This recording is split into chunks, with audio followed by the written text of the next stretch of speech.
afternoon. Wilkinson here. Today I'm with my friend Larendee Roos. I met her, about a year and a half ago? 2 years ago, maybe? Must be over 2 years ago now. Yeah, over 2 years ago. She was the cousin or second cousin? I always get this mixed up. Second cousin. Second cousin of Rick, the guy I dated during COVID. So we hit it off and we're friends today. We visited back and forth a couple times, and she has a really interesting story. Many stories, actually, so we'll have to condense some of it. But I think to start, Larendee, would you just give us a brief synopsis of where you've come from and what you're about? Sure. Jim, thank you so much for having me today, and I really am grateful and honored to be with you. So to condense my story, I was raised in an evangelical minister's home, and from a very young age had a deep connection with my spirituality, not just from a religious perspective, but a deep knowing that there was something within me, that a story that needed to be shared and a story that needed to be told, something bigger than myself. I have had a very circuitous journey, and to condense it into a few sentences. You can talk a little bit. It's okay. Okay. We don't need it too brief. Okay. Tell your story. Yeah. So I was raised in an evangelical minister's home, and after graduating from high school, I went to a liberal arts university that was affiliated with the church that I belonged to at the time. And it was while I was in the university there that I began to ask questions. And those questions were often met by professors with an unwillingness to really delve too deep. And I imagine that was because of the rigidity of the faith that I belonged to at the time. And then also my peers, whenever I would ask questions, seemed to come from a place of confusion, concern. I remember a prayer circle being gathered around me at one point because they were afraid I was going to apostatize. And of course, the more this happened, the more I questioned. And in retrospect, I think I was questioning my whole life. You know a story of our mutual friend, Rick. And right. I remember sitting across the church from him one time and observing his family and observing who he was in that family system. And the thought occurred to me just kind of out of nowhere. I wonder when the time will come when Rick will really understand and acknowledge who he is as a human being and as a person outside of a more rigid system. And that's just one example. So his family was in the same church as yours? Yes. Okay. Yes. So we were raised in the same denomination, and I was in high school by this time, and Rick's quite a little bit younger than I am. So I was of a maturity level that I could look at him as a much younger person. So that's just one example of me looking at others, but then also looking at myself in the mirror, asking that question. So I also spent 26 years in the Mormon faith.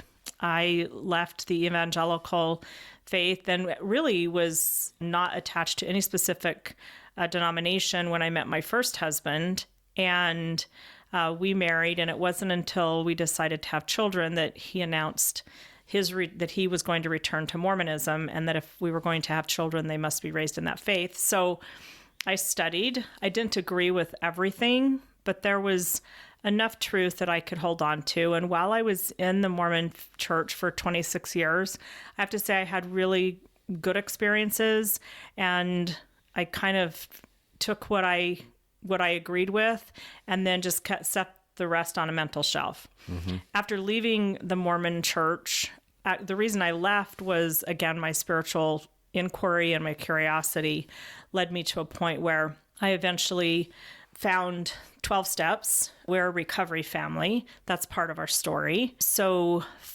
April 1, 2008, the world became a safer place because I found myself in an Al-Anon room, which is the support group for friends or family members who have someone with a substance use disorder. Mm. And on that day, the world became a safer place because I was no longer trying to control people, circumstances, and outcomes. So then through that journey, I was led to a dear friend by the name of Dave Brisbane, who is a minister who helped me understand a Jesus, who is someone that I've always been very close to, from a non-Western mindset and from a more Eastern or Aramaic mindset, which again opened up more possibility and more curiosity, which ultimately led me to A Course in Miracles, of which I've been a student for the last 10 years and am now a minister using Course in Miracles as my foundation for that, which brings us here today. And here we are. Here we are. You gave me a rough draft of a manuscript that you wrote for a book that you'll probably publish someday, I hope. It's hopeful. A couple things struck me in there. You say early on that I asked my father a question that had been troubling me. What if we belong to the wrong church? As I prayed that morning, I heard my father clearly again. I don't know if there is a right church, but if you find one that is teaching more truth than what you currently have, then you better join it. So at this point, when you're writing it, you're thinking back on the conversation with your father, correct? Yeah, right. Okay, so then was he around when you joined the Mormon church? He was, and he's still alive. Okay, and how did he feel about that? So it's interesting. My father really, even though he's an evangelical minister, and many find the evangelical movement to be very kind of right-wing, my father always came from a more grace-based place, and that we really do come from God, who is a God of love and acceptance, and he really acknowledged and honored my curiosity, and his belief was that if that's where I was led, then there was work for me to do there, and there was things for me to learn while I was there. So you'd learned something there. My mother, on the other hand, was a completely different story. To this day, it's still, even though I'm no longer in the Mormon church, it certainly was a challenge for her, for sure. And is she still around, or is she passed on? She is still alive today, yes. Earlier, and I kind of got my notes backwards here, but earlier you had written, in my isolated bubble, I thought our little church members were the only ones who understood God. Growing up, right. Yeah, so that's what you grew up with, right? Okay, Right. and I then, always wondered what everyone else did while we were in church on Sunday morning. Right. It never occurred to me that they might have their own rituals of observance. Do you think your father had any inkling that you would go exploring? Oh, I think so. From your little bubble? I think so. I was 8 years old when I asked that question, and I was 10 years old when I came across a Book of Mormon and asked him if he'd ever read it and if I could read it. So I think he knew that I was not going to stay too narrow in that path, for sure. He wasn't real crazy about you reading it, though. He told me that at 10 years old, it probably wasn't going to be a good idea. That's true. Oh, okay. But I will say this, just to give you a perspective of who he is, because I think certainly I say that I am who I am because of my parents and my family of origin, and I've had to do a lot of work because of my family of origin, which I think is pretty true of many of us. And I would say that my father, just who he is very warm and accepting and embracing of many, and always values the person far beyond the ritual or the regimen.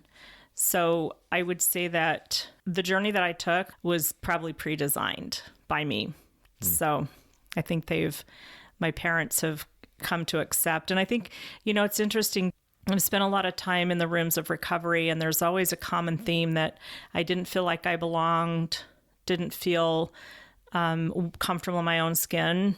And that was my story from as long as I can remember, too. Just wondering, how did I get here? There's a whole story, around that, too, probably for another podcast. But Really? Yes. Something, I think probably the thing that popped out and hit me the most, because you're talking, tell a little about your family structure, because it's really interesting. I mean, you've had tons of kids in your life. And right. So let's address that a little bit. Sure. My son says that we don't have a family tree, we have a family bush, and that's probably true. Another kind of interesting thing, from the time I can remember, I wanted to be a mom, and I wanted to have 12 children. I don't know where this came from. It was just an idea I had. And I didn't reach 12 unless you count the dogs that we adopted, but I did reach 10. So the way it works is at the age of 23, I married young, and my first husband had 3 children that we very effectively co-parented with his first wife. And so I helped raise those children, and those are they're my kids. There's always said there's no steps in this house except the ones that lead up to the front door. And then he and I have 3 children together. And then I have my brother had 2 children with a woman, and then she had a daughter with another man. And from the time the oldest, Seth, was about a year old, they were in and out of the foster care system until Seth was 14. So sometimes we knew where they were, sometimes we didn't. And ultimately, I ended up adopting the middle boy, Shawnee, and his sister, Sabrina, his half-sister, and my current husband, Mark. My first husband and I divorced in 2001, and then my current husband and I married in 2003 and adopted those 2 children. And then he has 2 children. So in total, that's 10. And I often tell people it's not that impressive because we only ever had 7 under one roof at the same time, but it certainly makes for... Well, seven's pretty impressive. we Seven's had 3, a good number. And that was funny. Yes. So 7 is a lot. In reading your transcript, it seems like addiction was kind of a theme running in and out of the whole thing, right? Something that you were talking about, I'll read the sentence. You said, "My own addiction of attracting and saving the wounded was in full play. And I was either pitied or applauded for holding it all together." How would you describe that? So you're saying that's an addiction, what you were doing. Talk about it. I've done more work, and I've taken a lot of coursework in the recovery model and case management and intervention and so forth. And what I've come to discover is that, generally speaking, addiction, mental health concerns run in family lines. And I really have never met anyone yet who didn't have some of that thread running through it. So everyone has an addiction of some sort, you think? I really believe that we're all recovering from something. Okay. And so I grew up in a teetotaler's home. There was never a drop of alcohol in our home. I had no real exposure, although in retrospect, I had an aunt and a couple of uncles who were alcoholics. So now in retrospect, I can recognize the reason I was raised in a teetotaler's home is my father's mother died of alcoholism, and my mother's brothers were alcoholics, and she suffered a lot of abuse at their hands. So in their way of coping was just don't ever have the substance and everything goes away. But what we know happens is being raised by 2 adult children of alcoholics, or where alcoholism is present, and also mental health, sets us up for a lot of codependency, because my mother, through her own journey, was a very angry person, understandably so. So when you're raised with that, you're always, I took on the role of the peacemaker, making sure everyone's taken care of. And also my mother was very sick when my younger sister and my younger brother were born. So I remember going to kindergarten and having stomach aches. And the reason I was so sick to my stomach was who's going to be at home caring for mom and the 2 young children. This was a pattern that I learned pretty early in life. So it was no surprise that in both of my marriages, addiction was a concern, was an issue. I don't have the quote, but it seems like I read somewhere where you said that you drew, the way you did it was you feel like you drew those people with addictions into your life so that you could, is that correct?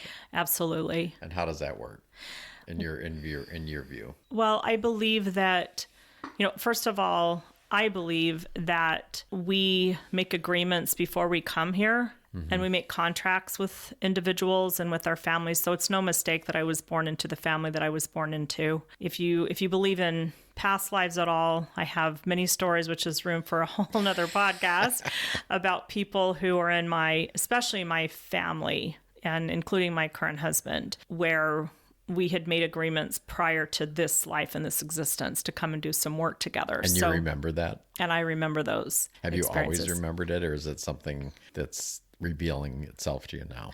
It's something, let me go back. When I was 4 years old, we were at a friend's home, and I remember waking up from a nap, and I remember what I was wearing. I remember the sofa and that I was sitting on, and crying out because I felt homesick and I wanted to go home. And my father came and picked me up to comfort me. I told him I just want to go home, and him telling me, we'll go home. And he took me home that night, tucked me in bed, and said, see, we're home. And in that moment, I can remember the despair. No one's going to be able to help me make it home. This is not home. This is not where I belong. It literally took me until about 5 years ago to come to peace with my acceptance that I chose to come and learn the lessons and the blessings, but this isn't my ultimate home. It's not my destination. So you're still waiting to go home. So it's an interesting journey, because now with the work that I've done, I can feel home, because what I've understood is that it's a state of being, not a place, right? But that's something I've only really come to fully understand in the last 5 or 6 years. So it would make sense with that homesickness, that looking outside of myself, and also because I'm pretty empathic and nurturing by nature, that I would want to be gathering these people unto me. And also, the tricky part of it is that when I can be very outward focused and helping everybody else with their journey, there's no time for me to do my work. And so I'm now coming... Are you subconsciously planning that? Well, I think that it was subconscious, but also, if I'm really honest with myself, it was pretty intentional. And what I love now, where I'm at, not that I've arrived, but I'm beginning to do this journey, I really enjoy spending time with myself. And I really enjoy going inward and looking at what I think, what I feel, because I'm no longer afraid of that. Okay, back to what I started to say a few minutes ago. So the part that hit me, you were talking about one of your last conversations with Sean, and before he passed away. Well, I'll just read what it says. As I turned to walk across the game room and started to ascend the stairs, he called out to me, Madre, live your life so mine matters. Wow. I feel it even now. Wow. What did that mean? And have you done it? So that actually happened after he passed away. Oh, it was? It was something that came to you? He passed away on August 1, 2008. And you can imagine the despair. I didn't sleep for a long time. He passed away on a Friday morning. I believe that was a Tuesday evening. And I finally was able to lie down out of pure exhaustion. And as I was coming out of that sleep, I believe I was actually transported. We were in Hawaii at the time. I believe I was transported back to our home in his bedroom, which was something very sacred for him, because having grown up in the foster care system, he had his place. He had his place. He finally had his home, right? Right. So I went into the room, and you can imagine as a mother the joy. And I just remember holding him and hugging him and saying, "You're still here. You're still here." And him saying, "Of course, Madre. What are you thinking? Of course I'm here." And then that's when I walked across the game room to walk upstairs, and he said that. So I didn't even know what that meant for the longest time. I remembered it, but I didn't know what it meant. And it was about 5 years later. First of all, it took me 5 years to even be able to talk about his passing without it taking my breath away. And about 5 years later, I was in Las Vegas for a conference, and someone had reached out to me to ask if they could spend some time with me. And I did. And as I was leaving that experience, I had my daughter Brianna with me. And Brianna stopped and she said, "Mom, I think I know what Sean meant. I think he wants us to live our lives in a way that honors him and honors us. He wants us to live our lives so that matters." So we went with that. And then it wasn't until I started doing my substance use disorder intervention work that it really occurred to me that what Sean wants me to understand now is to live my life so his will matter. So stop trying to control people's circumstances and outcomes. If it so happens that you're really privileged to sit across from Wilkinson today, that's amazing. And we'll learn together, we'll grow together, we'll love together.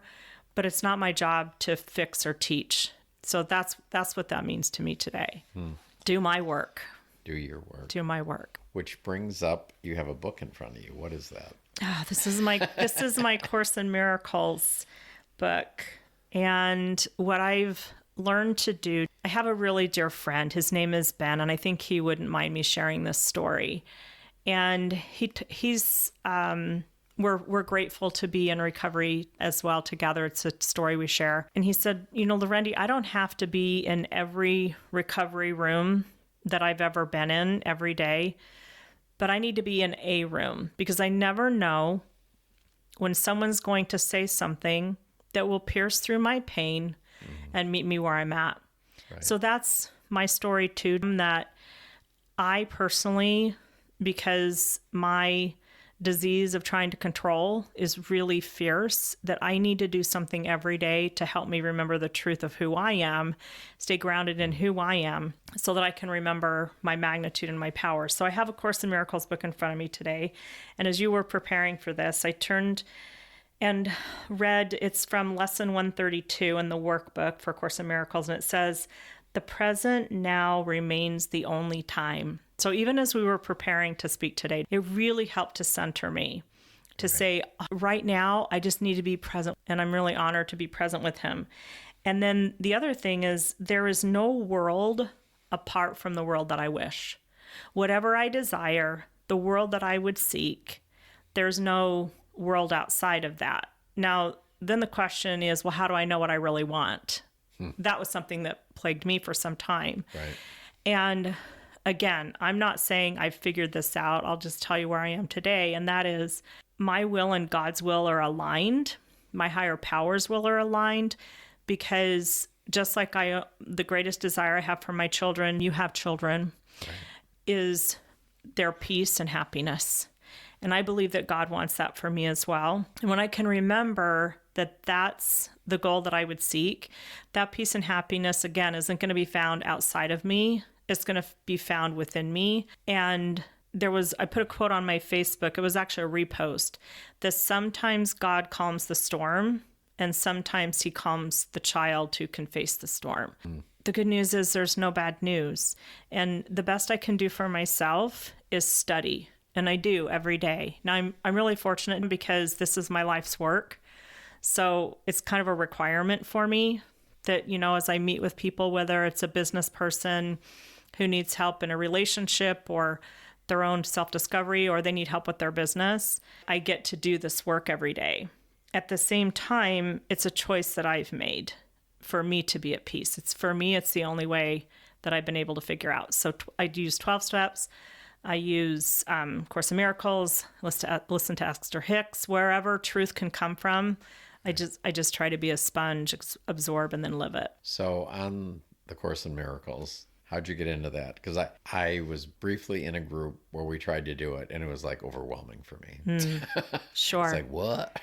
Sure. So how do you get past the hump on that? Sure. Well, in recovery, we say that when the pain of staying the same is greater than the pain of change, we'll step into it. I will say that my friend Ben that I was speaking about, he actually tried to introduce me to Course in Miracles back in, I believe it was 1989 or something, maybe early 90s.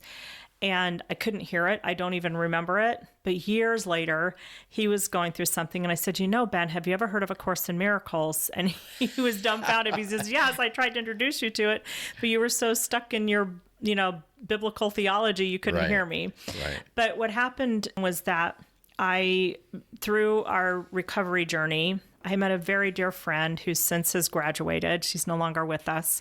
And she would go to her AA meetings. I would go to my Al-Anon meetings on Thursdays at the community church in town. And then afterward, we would go to Marie Callender's and have a bowl of soup or something. It was just lovely. And I remember her saying to me, have you ever heard of A Course in Miracles? And I said I hadn't because I didn't remember. And she said, you talk just like A Course in Miracles. So, but again, I set it on the shelf. Admittedly, though, our family was in a lot of pain, so there could be plenty of reasons why. But it was 2012, so roll the clock forward 4 years now. And I'm walking through a book exchange of one of my clients. He had in his reception area a book exchange. And our family, was going through a lot. It's kind of been, I guess, our journey a bit. And I looked, and there was a cellophane wrapped 3 books. I looked down on it, and it said A Course in Miracles text, A Course in Miracles workbook, and a manual for teachers. And at that point, so it was new? No, it hadn't been opened up yet. It had yet. never been opened. Oh. And I just said, Uncle. I took him home, and I started reading the text, and it was like finally someone was speaking to me in a language I understood. And as you know, if you've read A Course in Miracles, it's written in iambic pentameter, so Shakespearean English, so it's not so easy to read. But there was something that connected with me, and I couldn't put it down. And quite frankly, I would find myself just sobbing in relief that there was finally something that could help me connect with myself so that I could find my way home, right? Which was my pursuit. I'm going to take a right or left turn. I don't know which one it is, but there's something else I want to talk about, and then I'm going to come back to some of this. But we're going to take almost a timeout, but I want to ask you another question. Okay. You're talking about when you were a young girl, and you decided that you were going to do a paper route, and you were up at 4:00 every morning for 7 days a week doing this. Mm-hmm. This is what you wrote. I also learned to recruit temporary workers and train them to fill in for me if I was on vacation. Yes. I made about $40 a month. I had already been bitten by the entrepreneurial bug. Yes. So that was funny. So tell me about some of your entrepreneurial ventures that you've done. What I love about that story is I hired my first mentor too. Her name was Mrs. Carey, and Mrs. Carey taught me everything I knew about how to sell the papers, deliver the papers, including how to fold those papers, right? How to collect on those papers, how to upsell. And so that I was 9 years old. And so I was doing the math on that. I've been working for 50 years. And wow. I think in every job that I did, I was always trying to put myself in the place of, if I were the owner, what would I expect? What would I want, right? It was in 1986 that I went to work for a gentleman by the name of Ken Woolley, who was a serial entrepreneur. He literally had his hands in 10 different things. How did he do that? He was really focused on one thing, hiring the right people that could help him get where he wanted to go to. So it's funny you say that, because when I was in New York, I worked with Robert Schwartz, and he was a Jewish multimillionaire former Time Life editor who invented the concept of the conference center. Believe it or not, he did the first one in the world on that. But that was the thing that one of the things I took away with that time with him is he didn't have to know everything, and he didn't have to micromanage everything. Right. He knew when he didn't know something, and he just got the right people to do it. Right. And Ken would often say that. They let him go with it. Yeah. Right. And Ken would say that. I would ask him a question. He says, I don't know the answer to that, but there's someone who does. Let's go find that person. Right. So I think it's why I love, whether I'm doing counseling. I have 2 businesses. I have, 3 businesses actually right now, but I'll talk about 2 of them. Only 3? Only 3. Well, and I guess 4 if you count me, because I'm a full-time job. Okay. The Course in Miracles, or the Miracle Activation Center, is a spiritual discovery center from a non-religious, non-legalistic place. So, and then I have Roos Advisors, which is a consultancy firm. So whether we're consulting with executives to help them with their businesses and build their teams, or whether through the Miracle Activation Center, we're helping people discover their own spiritual journey and activate miracles in their own life. It's really, I'm so intrigued, again, so blessed and honored, the people that come to us who are willing to be vulnerable and explore. And there are so many incredible stories. We've worked with over 300 management teams by now in the last 19 years. And I'm guessing, to interrupt here, but I'm guessing that the universe always sends you the right people at the right time, right? Absolutely. And when there comes a time that it's time for us to go in a different direction, that also becomes very obvious. Right. and there's no fear around it, right? It's just, there's a season and a seasonality of it, and it's beautiful when you can recognize those seasons. What do you love to do the most? I love to create a safe place for people to be able to explore and dream big. It's my favorite thing to do, and to help them to see that the answers are within them. I don't have the advice for them. I might have suggestions, but through a series of just holding space, their willingness to put themselves all on the line like that, what really happens is whatever they thought it was going to be usually becomes something so much beyond what they could have comprehended anyway. You mean the plan they had for some business Right. venture or something like that? Okay. Or the way it was going to unfold. Right. But that's certainly been true with my own business, whether it's Miracle Activation Center or Roos Advisors or our storage development business. What I thought it was going to be, I've kind of thrown away the planning book, quite honestly, because it's a lot of effort. And of course we do 1, 3, 5-year business plans. I'm not saying Right. not to do that, but I'm just saying that I'm not so attached to what I thought it was. There's a line from A Course in Miracles. I release the world from all I thought it was. Gives me so much freedom to just wake up, show up. What's next? What is my higher self telling me to do? When I can stay in that place of creativity. And I'm assuming that means releasing people too. Same way. Yeah. And that one's been tough for me, quite honestly, because I'm a lover of people. Right. I love people. My husband often talks about, how do you have so many friends from ages and ages ago? Because I literally love people. So allowing that seasonality, that's actually probably been one of my biggest challenges and my biggest lessons. Yeah, we're probably going to have to do some more podcasts, I'm guessing.